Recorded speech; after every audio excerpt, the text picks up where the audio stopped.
Good morning, students. We will be starting with the chapter 3 of your physics textbook, that is energy. Terms like work, energy, power, they are quite often used in our day-to-day life. You might have quite often heard people say like, I have no energy, I can't do any work, which would have given you a hint there is a connection between the word energy and work. You might have also heard somebody say that I tried to remove this stone, I worked so hard, but it did not even move. But in physics, if the stone did not move, actually there is no work done, even if the person has applied lots of force. Similarly, if I try to push this wall, I apply lots of force, but the wall is not moving. If the wall is not moving, that means I have not been able to do any work. In physics, work is said to be done only if a force applied on the body moves the body by a certain distance. For example, if I have a car over here on the road and I want to push this car and move it, if I am applying the force, lots of force I am applying, but the car is not moving, that means I am not able to do any work. But if I apply the force and as a result of the force the car moves, then I have been able to do some work. So in physics, work is said to be done only if the force applied on the body moves the body by a certain distance. In today's module, we would be looking at relationship between work and energy and the units of energy.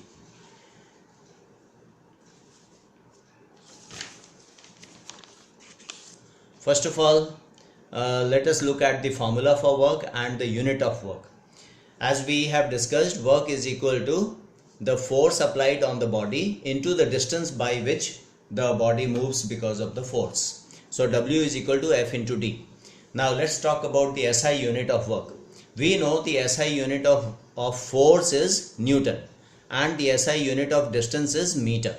So the SI unit of work would be Newton meter.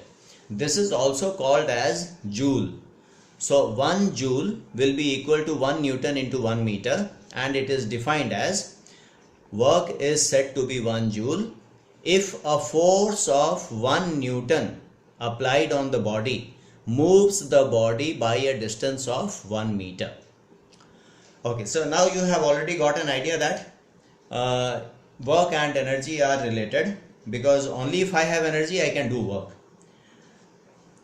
And how much work I will be able to do will depend on how much energy I have. So work and energy are related. If I have more energy, I can do more work. If I have less energy, I can do less work. So there is a direct relationship. More energy, more work. So there is a direct relationship. Now when a work is done on a body, the energy of the body increases. So work done on a body increases the energy of the body. Work done by a body decreases the energy of the body. Decreases the energy of the body which is doing the work. So for example, if I am pushing the car, that means the energy of the car will increase, but my energy will decrease. And that is very obvious because I am putting effort. So slowly my energy is decreasing, I am getting tired, but because of the energy which I am giving to the car in the process of moving it, the energy of the car is increasing. So in this case, work is done on the car, so the energy of the car is increasing. Work is done by me, so my energy is decreasing. So it's obvious now, energy is the capacity to do work. The amount of work which I can do will depend upon the amount of energy I have. So energy is the capacity to do work. If a body is moved from the ground to a height, we are working against gravity, isn't it? So work is done on the body against the force of gravity, and the body at the height will have some energy in it because we have done some work on the body to raise it to that particular height. Similarly, if the car is initially at rest and I have as a result of pushing it, I have been able to make it move. Now it has some energy. When the car is in motion because of my pushing, now it has some energy. Now let's discuss about the units of energy. The SI unit of energy is joule. A bigger unit of energy is calorie. 1 calorie is equal to 4.2 joule. If a still bigger unit is kilocalorie. 1 kilocalorie is equal to 1000 calorie.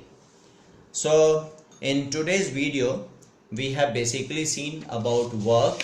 We have seen about the relationship between work and energy, and we have discussed about the units of energy. You would of course remember the unit of work as well. And it is interesting to note that the unit of work as well as the unit of energy both are joule. The SI unit for both of them is joule, because work and energy are related.